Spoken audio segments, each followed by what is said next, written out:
नमस्कार. आदिश्रीज kitchen bye Manisha recipe चॅनलमध्ये मी आपणा सर्वांचं मनापासून स्वागत करते. गौरी गणपती विशेष आज आपण घरातील उपलब्ध साहित्यात बिना भाजणीच्या फक्त 15 मिनिटांमध्ये होणाऱ्या कुरकुरीत अशी चकली पाहणार आहोत. चकली करताना मधून तुटली तरी जाते किंवा तेलामध्ये खूप पसरते. अशा भरपूर साऱ्या प्रश्नांची उत्तरे तुम्हाला हा व्हिडिओ संपूर्ण पाहिल्यानंतर नक्कीच मिळतील. मेजरिंग कपने 1 कप जाड पोहे, नेहमी आपण कांदे पोह्यासाठी जे पोहे वापरतो ना तेच वापरलेले आहे. आता मेजरिंग कपने अर्धा कप भाजके डाळे म्हणजे डाळीव. आता मध्यमच आचेवरती 2 मिनटं फक्त आपण हे जिन्नस गरम करून घेऊयात. खूप खमंग असे भाजून घेण्याची अजिबात आवश्यकता नाही. मेजरिंग कप नसतील ना तर घरातील कोणतीही एक वाटी निश्चित करून त्या वाटीने प्रमाण घेऊ शकता. पोहे आणि डाळी छान भाजून झाल्यानंतर आता पूर्णपणे थंड करून घेऊयात. तर दुसऱ्या बाजूला ज्या कपाने मी पोहे घेतले ना त्या कपाने 2 कप पाणी एका भांड्यामध्ये घालून पाणी देखील छान उकळून घेऊयात. पाण्याला उकळी येईपर्यंत भाजून घेतलेले पोहे आणि डाळी मिक्सरला वाटून घेऊयात. एका बाजूला चहा करेपर्यंत दुसऱ्या बाजूला लगेच ह्या चकल्या तयार देखील होतात. आता वाटून घेतलेले पोहे आपण चाळणीमध्ये घालून चाळून घेऊयात.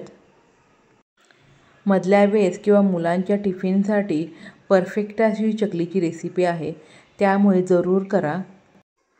पोहे वाटताना छान बारीक असे वाटून घ्यावे, जेणेकरून चाळून घेतल्यानंतर अजिबात पोह्याचे त्यामध्ये मोठे कण राहता कामा नये.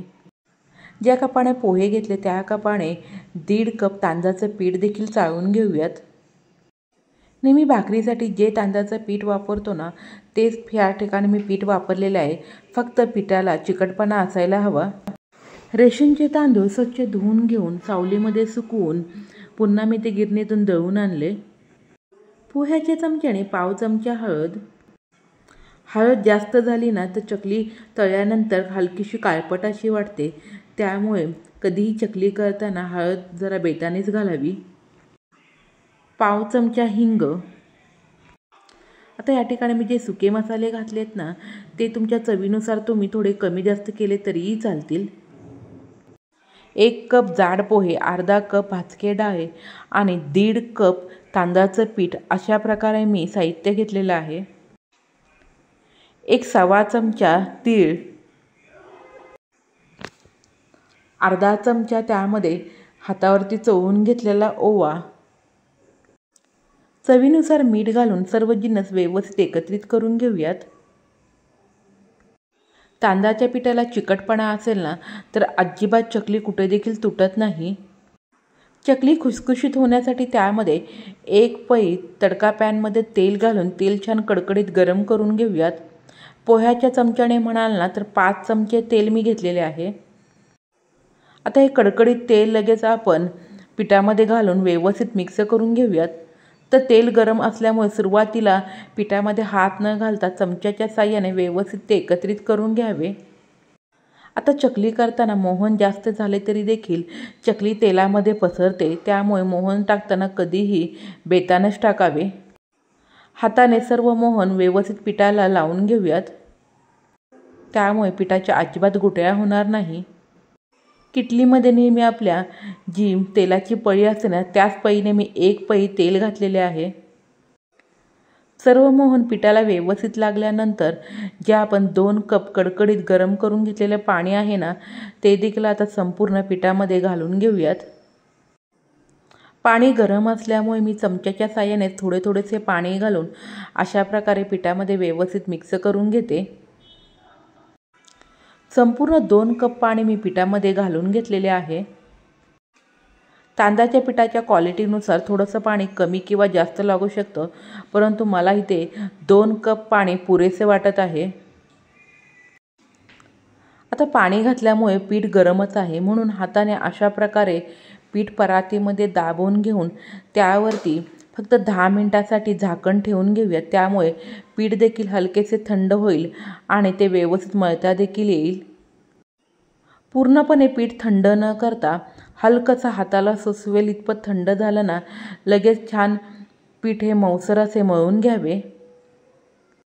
चकली करताना पाण्याचा अंदाज येत नसेल ना तर 2 कपामधील पाव कप पाणी शिल्लक ठेवावे आणि उरलेलं सर्व पाणी पिठामध्ये घालून व्यवस्थित मिक्स करून घ्यावे. आणि पीठ जेव्हा आपण मऊसर मळतो ना तेव्हा पाव कप पाणी थोडंसं घालून पीठ छान मळून घेतलं तरीही चालेल. परंतु या ठिकाणी मी 2 कप पाणी एकदाच घालून पीठ व्यवस्थित मिक्स करून त्यानंतर मऊसर असं मळून घेतलं. तुम्हाला जी पद्धत सोपी वाटते ना त्या पद्धतीने तुम्ही पीठ मळून घेऊ शकता. छान पीठ मऊसर झाल्यानंतर आता मी या ठिकाणी चकलीच्या सोऱ्याला आतून छान तेल लावून घेते. तेल लावून घेतल्यामुळे अजिबात सोऱ्याला पीठ चिकटत नाही. चकलीचं पीठ मळताना खूप जास्त घट्ट आणि पातळ देखील मळू नये. छान मऊसर असं मध्यमच मळून घ्यावं. सोऱ्यामध्ये चकलीची प्लेट असते ना त्याची खडबडीत बाजू बाहेर ठेवावी, त्यामुळे चकलीला काटे खूप सुंदर असे येतात.